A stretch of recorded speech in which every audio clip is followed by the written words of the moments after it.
Hello मैत्रिणींनो, आपल्या सर्वांची आवडती मालिका तू ही रे माझा मितवा या मालिकेच्या आजच्या गुरुवार 30 ऑक्टोबरच्या एपिसोडमध्ये एक खूप धमाकेदार ट्विस्ट आलाय।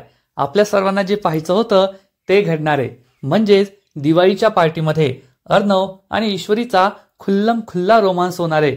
दोघे जण खूपच रोमॅन्टिक कपल डान्स करणारे, एकमेकांच्या खूप जवळ येतील आणि त्यांचा हा रोमॅन्टिक डान्स पाहून घरातील सगळे तर खुश होतील, पण राजेश, लावण्या, वल्लरी यांचा चांगलाच जळफाट होईल आणि लावण्या मोठा धिंगाणा घालणार। अर्णवला म्हणणार, ही मुलगी तुझ्या लायकीची नाहीये, ती मोठा प्लॅन करून तुझी बायको बनलीये। आणि अर्णव लावण्याला चांगलंच सुनावणार, म्हणणार, माझ्या बायको विरुद्ध मी एक शब्द सुद्धा ऐकून घेणार नाही, तिच्या विरुद्ध काहीच बोलायचं नाही। म्हणजेच आता अर्णव आणि ईश्वरीचा रोमॅन्टिक डान्स तर आपल्याला पाहायला मिळेल, पण राजेश आणि लावण्याची जिरलेली सुद्धा पाहायला मिळेल। मग हे सगळं घडणार तरी कसं हे जाणून घेण्यासाठी हा व्हिडिओ शेवटपर्यंत नक्की पहा। ईश्वरी तिच्या खोलीमध्ये आवरासावर करत असते। तिच्या हातात देवीआईच्या कुंकवाचा करंडा असतो, पण हा करंडा तिच्या हातातून खाली पडतो आणि संपूर्ण कुंकू जमिनीवर सांडतं। देवीआईचं कुंकू जमिनीवर सांडलंय, त्यामुळे ईश्वरीला मोठा धक्काच बसतो आणि हा खूप मोठा अपशकुन आहे। आता आपल्या सौभाग्यावर मोठं संकट येणार आहे, अर्णव सरांवर मोठं संकट येणार आहे, म्हणून ईश्वरी खूप घाबरते आणि ढसाढसा रडू लागते। हे कुंकू खाली पडलंय यावर तिचा विश्वासच बसत नाही। देवीआई, आता काय होणार? अर्णव सरांवर धोका तर नाही ना? हा अपशकुन कसा झाला? माझ्याकडून एवढी मोठी चूक कशी झाली? असं म्हणत ईश्वरी ढसाढसा रडू लागते।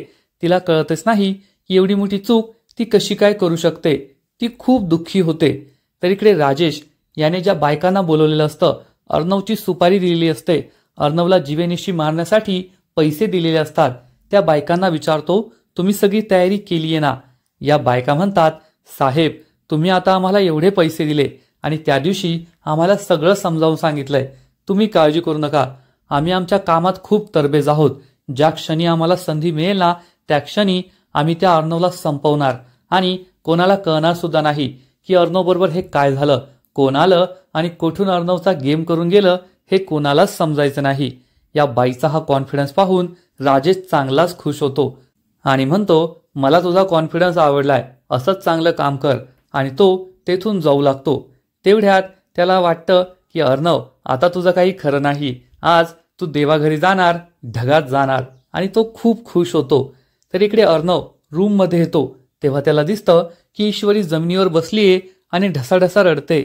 ईश्वरीला पाहून तो विचारतो, ईश्वरी, काय झालं तुला रडायला? का रडतेस तू? ईश्वरीला खूप राग येतो आणि ती रडता रडता म्हणते, अर्णव सर, तुम्हाला दिसत नाहीये का? देवीआईच्या पायाजवळचं कुंकू खाली पडलंय जमिनीवर, खूप मोठा अपशकुन झालाय आणि तुम्ही मला विचारताय की काय झालंय, तू का रडतेस? अर्णव म्हणतो, कुंकूच तर आहे ना, पडू शकतं, तू एवढं का रडतेस? काय एवढं टेन्शन घेतेस?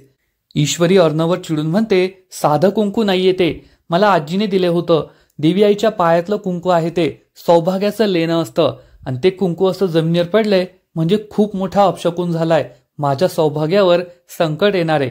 अर्णव म्हणतो, आजच्या काळातली मुलगी तू, असं शकून अपशकुन नसतं मानायचं, असं काहीच नसतं। तेव्हा ईश्वरी म्हणते, मी सुद्धा नाही मानत सर, पण आपल्या माणसांबद्दल असं अपशकुन शकून आपण मानत असतो, आपल्या माणसांची काळजी तर वाटतच असते ना। हे ऐकून अर्णवला खूप आनंद होतो आणि तो म्हणतो, तू तर म्हणाली होतीस ना की आपलं नातं हे फक्त जगाला दाखवण्यासाठी आहे, आपण काही खरे नवरा बायको नाहीये, आणि तू मला आपलं माणूस म्हणते का? तेव्हा ईश्वरी त्याच्याकडे पाहू लागते। तर इकडे राजेश हा आपल्या रूममध्ये येतो, तेव्हा त्याला आठवतं की अर्णवने काय केलं होतं। अर्णवने चक्क मला ईश्वरीच्या पायावर डोकं ठेवायला लावलं, त्याचं चॅलेंज पूर्ण केलं, त्यामुळे तो खूप चिडतो आणि म्हणतो, अर्णव, तू माझा खूप मोठा गेम केलास, तू मला तुझ्या बायकोच्या पायावर डोकं ठेवायला लावलं, तिच्या पायाची पूजा करायला लावली ना, आता मी तुला पश्चाताप करण्याची संधी सुद्धा देणार नाही। आज रात्री तू ढगात जाणार, मग तेथू गेल्यावर नवीन नवीन प्लॅन बनव आणि मग मी तुझ्या बायको बरोबर, माझ्या इंदोरी जिलेबी बरोबर लग्न करणार आणि सुखात राहणार। मी ज्या बायकांना बोलवलंय ना, त्या खूप डेंजरस आहे, त्या त्यांचं काम करून जातील तरी कोणाला कळायचं नाही।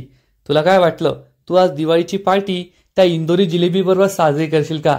ही दिवाळीची पार्टी नाही राहणार, तर तुझी शोक सभा होणार आहे, मला तर खूप काम आहे. तुझ्या शोक सभेसाठी मला चांगली स्पीच तयार करून ठेवावी लागेल. अर्णव किती चांगला होता, त्याने जगासाठी किती काय काय केलंय हे सगळं पाठ करून ठेवावं लागेल. असं म्हणून राजेश चांगलाच खुश होतो आणि आज अर्णव ढगात जाणार यासाठी तो निश्चय करतो. तर ईश्वरी अर्णवला म्हणते, अर्णव सर, मी जरी असं म्हणाले असले की आपलं नातं फक्त जगासाठी आहे, तरी तुम्ही माझ्यासाठी खूप महत्वाचे आहात. तुम्ही माझ्यासाठी कोण आहात ना हे तुम्हाला माहिती नाहीये. अर्णव विचारतो, मिस इंदोर, काय महत्व आहे माझं तुझ्यासाठी? मी कोण आहे तुझ्यासाठी? ईश्वरी काही बोलणार, पण ती स्वतःला थांबवते आणि काहीच बोलत नाही आणि म्हणते, अर्णव सर, मला ते नका विचारू. आता मला खूप टेन्शन आलंय. आता या कुंकवाचं काय करायचं? कुंकू असं सांडणं हे चांगलं नसतं, खूप मोठा अपशकुन असतो. देवी आईच्या पायाजवळचं कुंकू हे सौभाग्याचं लेणं असतं, खूप महत्वाचं असतं. आणि ईश्वरी हे कुंकू या करंड्यामध्ये पुन्हा भरू लागते. अर्णव तिच्याकडे एकटक पाहत असतो. ईश्वरी आता मला म्हणालीये की तुम्ही माझ्यासाठी खूप महत्वाचे, पण मी तिला विचारल्यावर ती काहीच बोलली नाही. ईश्वरी आपल्यावर प्रेम करते का? तिच्या मनात आपल्याविषयी काय आहे याचाच विचार तो करत असतो, पण ईश्वरी काहीच बोलत नाही आणि ती हे कुंकू पुन्हा करंड्यात भरत असते.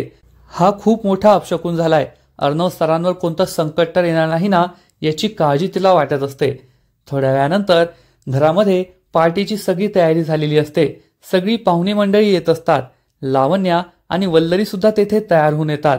वल्लरी चिडून म्हणते, ही इंदोरी पूर्वी घरात आल्यापासून सगळं काही बदललंय.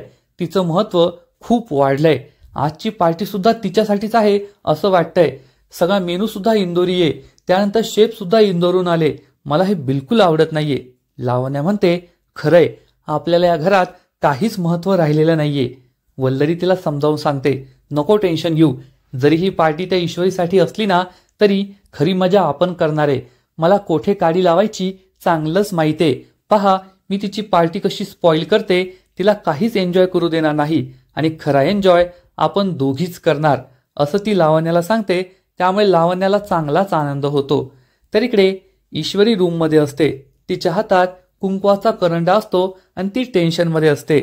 त्यामुळे अर्णव तिला म्हणतो, ईश्वरी, जर तुझी पार्टीत जायची इच्छा नसेल ना तर मी सगळ्यांना सांगतो की आम्ही येणार नाहीये. ईश्वरी म्हणते, असं कसं सर, तुम्ही एवढी पार्टी ठेवलीये, सगळे पाहुणे जमलेत, आपण जाऊया पार्टीमध्ये. तिने सगळ्या साड्या काढून ठेवलेल्या असतात, पण कोणती साडी नेसावी हेच ईश्वरीला समजत नाही. अर्णव विचारतो, काय झालंय? कोणती साडी नेसावी ते कळत नाहीये का? मी तुला साडी सिलेक्ट करून देतो. मी सांगेल तीच साडी नेस. ईश्वरी विचारते, तुम्ही मला साडीबद्दल सांगणार का? अर्णव म्हणतो, तू विसरलीस वाटतं. एवढ्या मोठ्या फॅशन स्टुडिओचा मालक आहे मी, सीईओ आहे. दिवसभर कपड्यांमध्येच असतो. कोणते कलर कॉम्बिनेशन कोणाला चांगले दिसतील हे माझ्यापेक्षा जास्त कोणालाच कळत नाही. ईश्वरी हो म्हणते आणि अर्णव तिच्यासाठी एक साडी सिलेक्ट करतो. ही ऑरेंज कलरची साडी ईश्वरीला सुद्धा खूप आवडते. ती खुश होते आणि म्हणते, खरंच खूप सुंदर साडी निवडली तुम्ही सर. मी सुद्धा तुमच्यासाठी एक कुर्ता निवडलाय, तुम्ही सुद्धा तोच घाला. असं म्हणून ती अर्णवला एक कुर्ता आणून देते. अर्णव हा कुर्ता पाहून खूप खुश होतो आणि तयार होण्यासाठी जातो. तर या साडीकडे पाहून ईश्वरीही खुश होते. अर्णव सरांची चॉईस खूप भारी आहे याचा तिलाही आनंद होतो. तर इकडे ज्या बायकांना राजेशने अर्णवला मारण्यासाठी बोलवलेलं असतं त्या बायका घरामध्ये येतात आणि सर्वांना ज्यूस सर्व करू लागतात. तर वल्लरी आणि लावण्याने एक प्लॅन बनवलेला असतो. ईश्वरीच्या ज्यूसमध्ये गुंगीचं औषध टाकायचं असं त्यांनी ठरवलेलं असतं. वल्लरी या ज्यूसच्या ग्लासमध्ये हे औषध टाकणार. इतक्यात मामाचा तिला धक्का लागतो आणि ही बाटली खाली पडते. मामाला कळतच नाही की कशाचा आवाज आलाय. तो वल्लरीला विचारतो, काही काचेचं खाली पडलंय का? तर वल्लरी म्हणते, मला तर कसलाच आवाज आला नाही. मामा म्हणतो, पण मला काहीतरी आवाज आला आणि तू येथे काय करतेस? एवढे पाहुणे येत आहे, त्यांची काळजी घ्यायची, विचारपूस करायची, जा. असं म्हणून तो तेथून निघून जातो. तर मामी चिडून म्हणते, चुकीच्या वेळेवर कसं यायचं हे यांच्याकडून शिकून घ्यायला हवं. लावण्या म्हणते, पण ही बाटली तर फुटली, दुसरी बॉटल आहे का? वल्लरी सांगते, दुसरी बॉटल नाहीये, पण तू काळजी करू नको, माझ्याकडे एक से बडकर एक प्लॅन आहे. पहा मी आता काय करते. तर इकडे या बायकांना पाहून वल्लरीला संशय येतो की या बायका नेमक्या कोण आहेत आणि यांना कुणी बोलवलंय. वल्लरी या बाईला बोलवते आणि विचारते, तुम्ही कोण आहात? ही बाई खोटं सांगते, आम्ही अर्णव सरांच्या कंपनीतील कॅन्टीनमध्ये काम करतो, येथे मदतीसाठी आलोय. वल्लरी त्यांना सांगते, मग नीट काम करा, सगळ्या पाहुण्यांची काळजी घ्या, त्यांना स्नॅक्स आणि ज्यूस सर्व करा. ही बाई हो म्हणते. ही बाई आपल्या दुसऱ्या साथीदारांजवळ येते आणि त्यांना सांगते, तुम्हाला आपलं काम माहितीये ना, आता ज्या माणसाने लाल कुर्ता घातलाय त्या माणसाला आपल्याला संपवायचंय. जेव्हा संधी मिळेल तेव्हा त्याच्यावर हल्ला करायचा. सगळ्या बायका म्हणतात, हो आम्ही आमचं काम चोख बजावू. या बायकांच्या हातात जे काही ट्रे असतात त्या ट्रेच्या खाली चाकू लपवलेले असतात आणि जेव्हा संधी मिळेल तेव्हा त्या अर्णववर हल्ला करणार असतात. राजेश हे सगळं पाहत असतो, या बायकांकडे लक्ष ठेवून असतो. या बायकांनी जाम भारी तयारी केलीये म्हणून तो चांगलाच खुश होतो. या बायका संपूर्ण घरामध्ये अर्णवकडेच लक्ष ठेवून असतात की अर्णव कधी येतोय आणि आपण त्याच्यावर हल्ला करतोय. त्यामुळे राजेश सुद्धा खुश असतो. सगळेजण पार्टीमध्ये येत असतात. तेवढ्यात नम्रता पार्टीमध्ये येते. तिला पाहून आकाश चांगलाच खुश होतो आणि हे दोघे एकमेकांना हॅपी दिवाळी असं विश करतात. मामा सुद्धा नम्रताला हॅपी दिवाळी म्हणतो. पण हे सगळं पाहून वल्लरीला मात्र खूप राग येतो. आकाश हा नम्रताशी बोलतोय, तिला हॅपी दिवाळी विश करतोय, हे तिला काही आवडत नाही. आणि त्याच वेळेस ईश्वरी आणि अर्णव रेडी होऊन तेथे येतात. ईश्वरी आणि अर्णव हे दोघे खूप सुंदर दिसत असतात, एकमेकांना सूट होत असतात. ईश्वरी तर खूपच छान दिसत असते. तिची ऑरेंज रंगाची साडी, तिचा मेकअप सगळंच भारी झालेलं असतं आणि तिला पाहून राजेश हा तिच्याकडे एकटक पाहतच राहतो आणि पुन्हा एकदा तिच्यावर लट्टू होतो. ईश्वरी आणि अर्णव सगळ्यांना भेटायला येतात. नम्रताला पाहून ईश्वरी खूप खुश होते. दोघे एकमेकींना भेटतात, हॅपी दिवाळी विश करतात. नम्रता ईश्वरीचं कौतुक करते की तू आज खूप छान दिसते, हा तुझ्या आवडीचा कलर आहे ना. हे ऐकून अर्णवला सुद्धा आनंद होतो की आमच्या दोघांची कलर चॉईस सुद्धा मॅच व्हायला लागलीये. तर आकाश अर्णवला विचारतो, मग काय तुझा कुर्ता सुद्धा वहिनीनेच निवडला असेल ना. त्यामुळे अर्णव लाजतो. अर्णव आणि ईश्वरी हे दोघेही खुश होतात आणि त्यांना खुश पाहून मामा, आकाश, नम्रतालाही आनंद होतो. पण राजेश आणि लावण्याचा मात्र चांगलाच जळफळाट होतो. या दोघांचं प्रेम पाहून ते खूप चिडतात. नम्रता ईश्वरीला म्हणते, आज तू या ऑरेंज रंगाच्या साडीमध्ये खूप छान दिसते. तुझ्यासाठी ही साडी कोणी सिलेक्ट केली? जिजूंनीच केली असेल ना. ईश्वरी लाजते. तर अर्णवला सुद्धा आवडतं की आपली आणि ईश्वरीची चॉईस एकच आहे आणि हा तिच्या आवडीचा कलर आहे. या दोघांचं सगळेजण कौतुक करत असतात. त्यामुळे लावण्या आणि राजेशचा चांगलाच जळफळाट होतो. आकाश आणि नम्रता, आम्हाला तुम्हाला एक सरप्राईज द्यायचंय असं म्हणून तेथून निघून जातात. सरप्राईज काय असेल याचाच विचार हे दोघे करू लागतात. ईश्वरी उभी असते तर अर्णव तिच्या मागून हात ठेवतो आणि तिला जवळ घेतो. ईश्वरी अर्णवकडे लाजून पाहते. हे दोघे एकमेकांकडे प्रेमाने पाहत असतात आणि एकमेकांच्या डोळ्यांमध्ये हरवून गेलेले असतात. पण त्यांचं हे प्रेम पाहून लावण्या राजेशचा मात्र चांगलाच जळफळाट होतो. तर राजेशने ज्या बायका बोलवलेल्या असतात, मारेकरी बोलवलेल्या असतात, त्या अर्णववर लक्ष ठेवून असतात आणि योग्य संधीची वाट पाहत असतात. तेवढ्यात एक कपल तेथे येतं आणि ते अर्णव आणि ईश्वरीचं खूप कौतुक करतात की तुम्ही मुंबईतील सर्वात सुंदर कपल आहात, खूप छान दिसताय. अर्णव आणि ईश्वरीला आनंद होतो आणि हे दोघे पुन्हा एकदा एकमेकांच्या डोळ्यात हरवून जातात.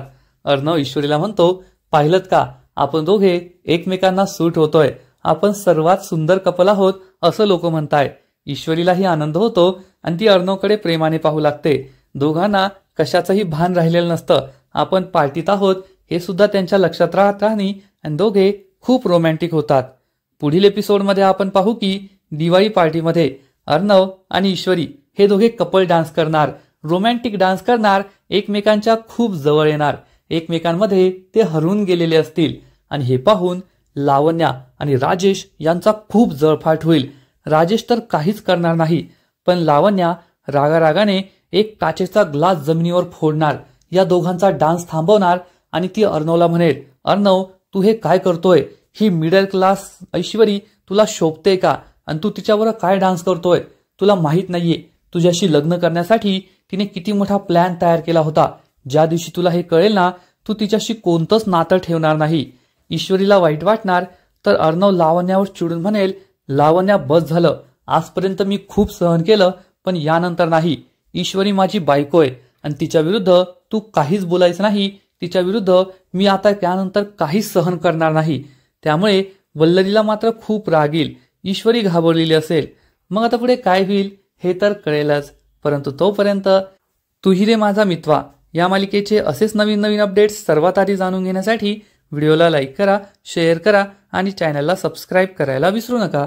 खूप खूप धन्यवाद.